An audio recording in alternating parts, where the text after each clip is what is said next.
What is up, my friends? So this is gonna be the first podcast of sorts that we're gonna do like this, and I think that in the future, which is tomorrow most likely, I will be cutting up the different stories I talk about. So I think I'm gonna do this like every other day, and then let's say like right now there's like four things I want to talk about, so I'm gonna cut that up into four different videos and put them out on YouTube, and maybe this I'll just put it out like a complete, like just no stops, no pauses, like just completely like raw basically.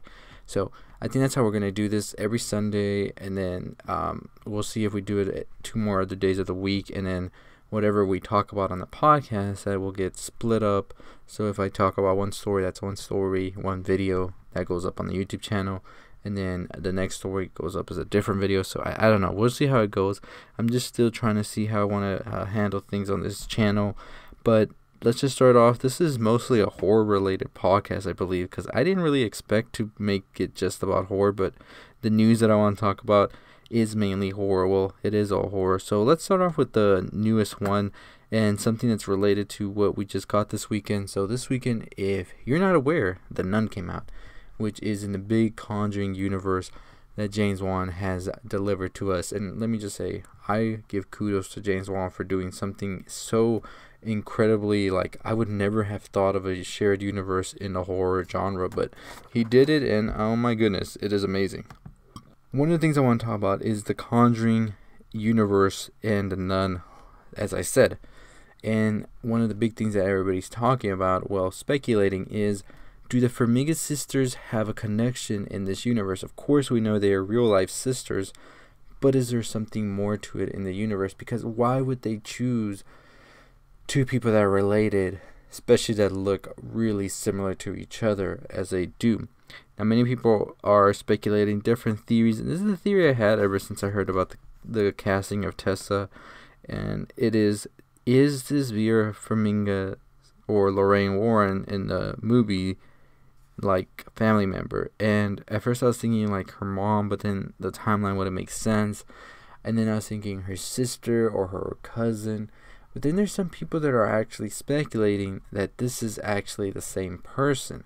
And that's something I didn't expect, because, I don't know, it was just something off the wall to me to think that. But now that I'm thinking even more about that theory, it's even more, like it holds more weight than the other ones do. And a lot of people are saying, since it's like 20 years apart and whatnot, and I mean, that would make some kind of sense, except for the fact that some people have pointed out that she basically met Ed not too long after the events of The Nun. And as we know, if you've seen The Nun, she does take her vows as a nun in that movie. So it'd be pretty weird to think that she out of nowhere just said, "Nah, honestly, chunking the deuce up to you, bye," and then just gone off with Ed. So it would be pretty interesting to see that happen, but it just seems unlikely. So I think I'm going back to my theory about her being just a family member of Lorraine. Maybe not her sister, because I think Lorraine would have said that she has a sister, and then Sister Irene would be sounding even more, it just wouldn't make sense for her to be her sister and that close of a family member. It would make more sense if she was like a cousin, as I said, not too close but not too distant. So I don't know, what is your theory? What is your take on the Farmiga sisters in the Conjuring universe? Do you think there's some connection, or was it just simple casting? Because I mean, Tessa is a great actress, so I can see that happening. But as I said, they've said it also, the directors, that they could see a possibility with something happening, so it's not all out the window yet. Speaking about The Conjuring, let's talk about Annabelle 3, which got announced at San Diego Comic-Con. Now, I didn't really make a video talking about it at the time, because I wasn't that intrigued in Annabelle 3. I mean, don't get me wrong, I think Annabelle Creation is one of the like better movies that are out in this universe. I think the first Annabelle is the worst out of all of the movies in the universe, so I'm a 50-50 on Annabelle. I think if David F. Sandberg comes back to direct, which I don't think he is, I would have been excited. But somebody new, I don't know, especially if it's not James Wan. Of course not, I'm not up for it. But according to the people that are working on this movie, Annabelle 3 will take place in the Warrens' home, but apparently the Warrens might not be in this movie, which is kind of weird. But I mean, I could see something like somebody's house sitting for them or something. and supposedly Annabelle brings to life all of the artifacts they have. So some night at the museum shit's gonna happen. And I'm not too sure if I'm up for something so gimmicky like that. Like, I know it's gonna be a fun time. I know it's gonna be a good movie in pure entertainment value. But is it really gonna serve the story of The Conjuring as great as the creation one did? And will it fall in place with The Nun and Annabelle as the worst in the entries? But I don't know. It just sounds too crazy and out there, and it just sounds like really, really gimmicky, if I'm being honest with you. And I think it's just gonna serve more as a sort of launching pad for the Crooked Man series. I think that's what they're trying to do with Annabelle 3, because the Crooked Man is the next one coming up. Conjuring 3 is still in development, but we should be getting that pretty soon, and I think I want Ed and Lorraine to be in that and not in Annabelle 3. Like, we know for sure they're going to be in Conjuring 3, but I don't want them to be in Annabelle 3 at all, because I think them just being in the Conjuring movies really just gives that series even more merits. And anyways, I don't know. What do you think about Annabelle 3 being a sort of Nights at the Museum Conjuring style? I'd like to know your opinion on that.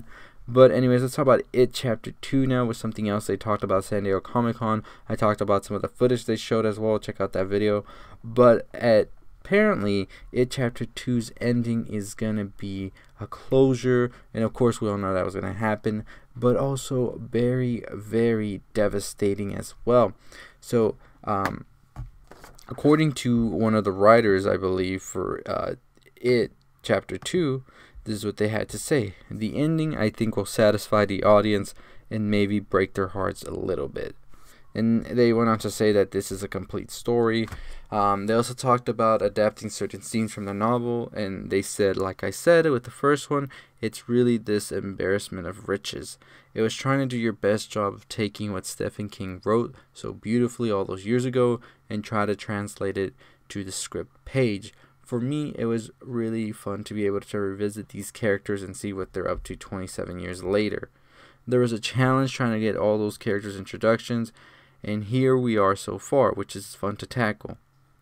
So, all of that being said, though, we are sure to be... I can see what he means by heartbreaking, because I think the first one, although it wasn't that scariest movie ever, it was, however, one that we really felt a sort of connection to, especially because I feel like when you see movies like this, you just think of a time when you were that age and everything, and I thought the movie was really well done and well written, to a point where you were really thinking to yourself, like, damn, this is a really great story being told. And I think that's where this movie really stepped aside from being considered just another horror movie, you know what I mean? So I think I'm really excited to check out what they have planned for a sort of conclusion and finale to this. I think every actor involved is of high caliber as well, so I'm pretty sure all the emotions, all the rawness that they need to deliver will definitely be there and more. So I don't know, I'm really pumped for this movie, especially after the first one, which honestly I knew was going to be good, but I didn't know it was going to be as excellent as what that one was. But anyways, Halloween has apparently premiered at TIFF, and people are ecstatic about it, for what I've been seeing online.